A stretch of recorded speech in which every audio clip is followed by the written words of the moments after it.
Hello everyone. I hope you're all doing great. سلامونه دوستانو.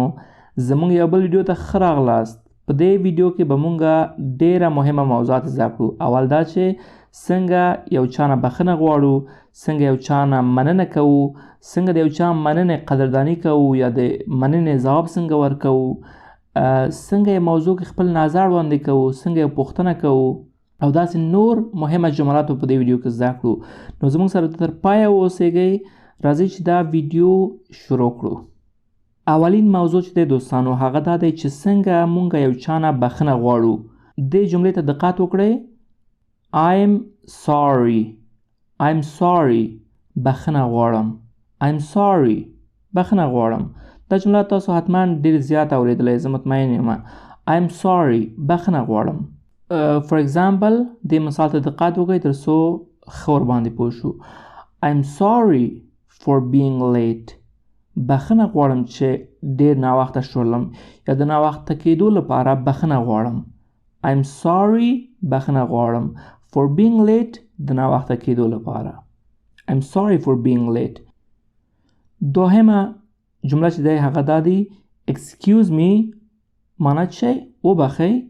excuse me وبخئ. ګورئ دوستانو فرق چی شی دی د I am sorry سره.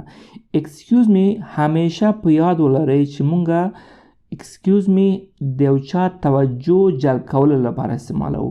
په اکثره مواردو کې په انګلیسي کې که غواړئ د یو نفر توجه ځان ته جلب کړئ نو وایئ چې excuse me وبخئ. نو دې جملې نه دې ټکي نه مونږ استفاده کوو. Let's look at these examples. راځئ چې دې مثالونو ته وګورو تر څو تاسو نور هم تاسو ته واضح شي چې څنګه تاسو کولی شئ د دې نه استفاده وکړئ. Excuse me, is this your seat? بخښنه غواړم آیا دا د تاسو څوکۍ دی؟ Excuse me, is this your seat? Excuse me معنا وبخئ. Is this your seat? آیا دا د تاسو څوکۍ دی؟ یا مثلا دویمه جمله Excuse me, may I help you? بخښنه غواړم آیا کولی شم د تاسو سره مرسته وکړم؟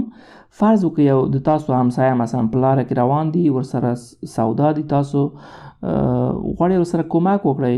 نو د دې لپاره چې هغه سره کومک وکړئ اول د هغې توجه ځان ته جلب کوئ چې تاسو طرف ته وګوري. Excuse me, may I help you? کولی شم تاسو سره مرسته وکړم یا مرستې ته ضرورت لرئ؟ یا مثلا دریمه اگزامپل Excuse me, can you tell me the way to the mosque? بخښنه غواړم کولی شئ د جومات لاره راته وښیئ؟ Excuse me, can you tell me the way to the mosque? Excuse me, بخښنه غواړم can you tell me the way to the mosque? کولی شئ د جومات لاره راته وښیئ؟ نو امید لرم چې تاسو د I'm sorry او excuse me په فرق باندې پوه شوی وئ چې excuse me مونږه د توجه جلب کولو لپاره او I'm sorry چې دی هماغه د بخښنې غوښتلو لپاره مونږ استفاده کوو چې یو چا نه بخښنه غواړو. اوکې نیکسټ موضوع چې دی دوستانو هغه دا دی چې څنګه مونږ یو چا نه مننه کوو په انګلیسي کې. راځئ چې دې جملات ته دقت وکړو. اوله جمله چې دی Thank you so much. Thank you so much. ډېر زیات مننه. دا هم ډېر کامن دی، زه مطمئن یم تاسو په مووي کې په اکثره ځایونو کې اورېدلی دی. Thank you so much. Thank you مننه. So much ډېر زیات. Thank you so much ډېر زیات مننه. بله جمله You're so helpful. تاسو ډېر مرسته کوونکی یاست یا تاسو ډېره یو ګټور انسان یاست، همیشه مو ګټې نورو ته رسیږي. You're so helpful یا تاسو ډېره مرسته کوونکی انسان یاست. بله جمله چې دی I'm really grateful. د تاسو نه ډېر زیات مننه یا معنا دا چې زه واقعا مننه کوم د تاسو نه. I'm really grateful. I'm really grateful. I'm معنا زه really واقعا معنا ورکوي واقعا. grateful منندو یمه. I'm really grateful. زه واقعا منندو یمه. دوستانو دا څو ګرامري ټکي همیشه په یاد کې ولرئ، ډېر اسانه دي. فقط مونږ شارټ فارم استعمالو. اکثرا په جملاتو کې دا شارټ فارم استعمالیږي. هغه ټکي دا دي، اول ټکی چې دی I am مساوي دی له I am سره. I am شارټ فارم چې دی I am دی، فقط A ورنه لرې شوی دی. I'm لکه مونږ مخکې چې ویلی چې I'm really sorry، نو چې I am really sorry. I'm really sorry. بله ټکی چې دی it is مساوي دی له it is سره. it is. you are مساوي دی له your سره. your چې دی شارټ فارم دی your. you are your. بله ټکی چې دی do not مساوي دی له don't سره. do not نو راځئ چې خپل موضوع ته بیرته راوګرځو چې څنګه موږ یو چا نه مننه کوو. بله جمله چې دی دوستانو هغه دا دی I really appreciate. زه واقعا قدردانی کوم. appreciate معنا قدردانی کول. I really appreciate. really واقعا. appreciate قدردانی کول. I really appreciate. زه واقعا قدردانی کوم یا زه واقعا د تاسو منندو یم. For example د مثال په توګه زه وایم چې I appreciate you for liking this video.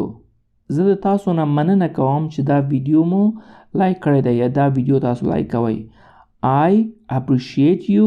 زه تاسو نه قدردانی کوم یا مننه کوم for liking this video چې دا ویډیو تاسو لایک کوئ او یا په هر صورت که چیرې دا ویډیو مو لایک کړی دی نو حتما یې لایک کړئ او چینل سبسکرایب کړئ ځکه چې په دې چینل کې تاسو ته زه مطمئنم ډېره مفیده موضوعات شته د انګلیسي زده کړې لپاره او نور جالب موضوعات به هم اپلوډ شي. نو دې لپاره چینل سبسکرایب کړئ، زنګ بټن ورسره کلیکوئ تر څو ویډیو له لاسه ورنه کړئ. په هر صورت دوستانو راځئ چې موضوع نه لرې نه شو. بله موضوع دا دی چې څنګه موږ د یو چا مننې ځواب ورکوو. یعنې یو څوک تاسو نه مننه کوي د هغې مننې ځواب څنګه ورکوئ. اوله جمله چې دی چې ډېره کامن دي یا ډېره عامیانه دي، ډېر زیات استفاده کیږي، هغه دی no problem. مشکل نشته. یو څوک تاسو نه مننه کوي چې thank you، تاسو په ځواب کې وایي no problem، مشکل نشته. همدومره ساده بس no problem. بله جمله چې دی دوستانو هغه دا دی چې don't mention it.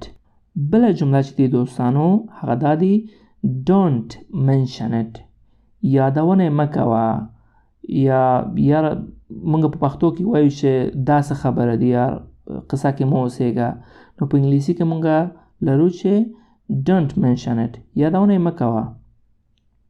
بله جمله چې دی never mind. یعنې په اړه فکر مه کوه. یا بل وړوکی جمله چې دی هغه دا دی چې تاسو کولی شئ دا هم د thank you په ځواب کې استعمال کړئ. هغه دی it's okay. معنا مشکل نشته یا هر څه سم دي. it's okay، هر څه سم دي. ښه دوستانو بله موضوع دا دی چې څنګه تاسو یو چا سوال ته ځواب ورکوئ یا څنګه په یو موضوع کې خپل نظر وړاندې کوئ. اوله جمله چې دی هغه دی I have no idea. زه کوم فکر نه لرم یا ما په ذهن کې فعلا کوم نظر نه راځي، کوم فکر نه راځي. I have no idea.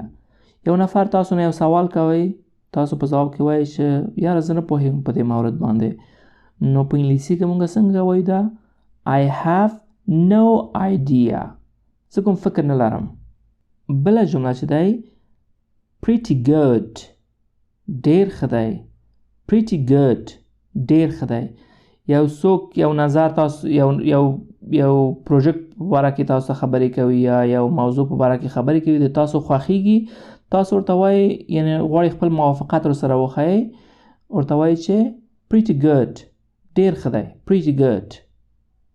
یا دا جمله هم ډېره جالبه دي that sounds great. that sounds great. فکر کوم ډیر ښه دی. یعنی کوم خبره چې تا وکړه یا کوم نظر چې تا ورکړه ډیر ښه دی او زما ډیر خوښ شو.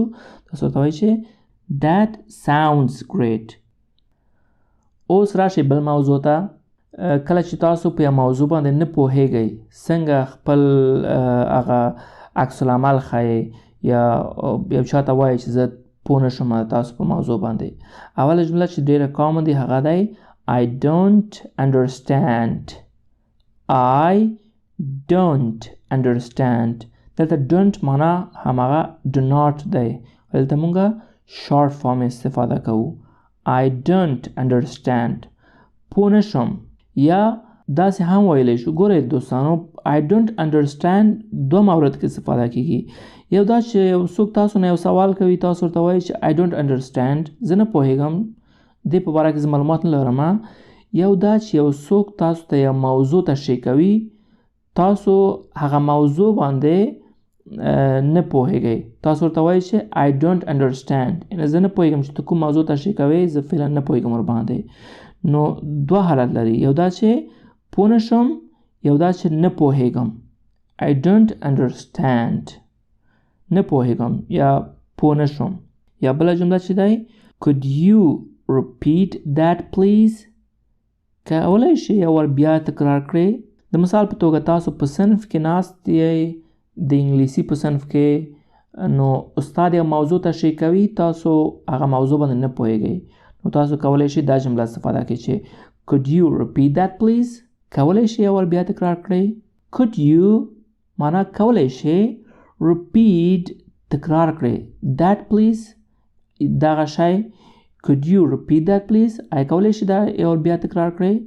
بله جمله چې دی دوستانو هغه دی What does it means. What does it means. یعنې څه یا دا څه معنا. What does it means. دا څه معنا. د it په ځای تاسو کولی شئ نوره ټکي استفاده کړئ یا هغه موضوع چې ورباندې پوه نه شوئ تاسو کولی شئ خانه خالی کې استفاده کړئ چې what does هر موضوع چې ورباندې پوه نه شئ دلته واچوئ بیا means. For example موږ وایو چې what does book means. کتاب څه معنا ورکوي یا کتاب څه معنا. تاسو د کتاب لفظ باندې نه پوهیږئ نو په انګلیسي پوښتنه کوئ چې what does book means. کتاب څه معنا. بله جمله چې دی دوستانو هغه دی what do you mean. ستاسو مطلب څه دی. what do you mean. ستاسو مطلب څه دی. ستاسو مقصد څه دی. دا هم یو ښکلی جمله دی چې تاسو کولی شئ استفاده یې کړئ کله چې تاسو یو موضوع باندې نه پوهیږئ. what do you mean. ستاسو مطلب څه دی. ښه دوستانو اوس دا مهم جملات هم زده کړئ ورسره د تاسو په درد خوري. I got it. زه پوه شم. I got it. I agree. زه موافق یم. I agree.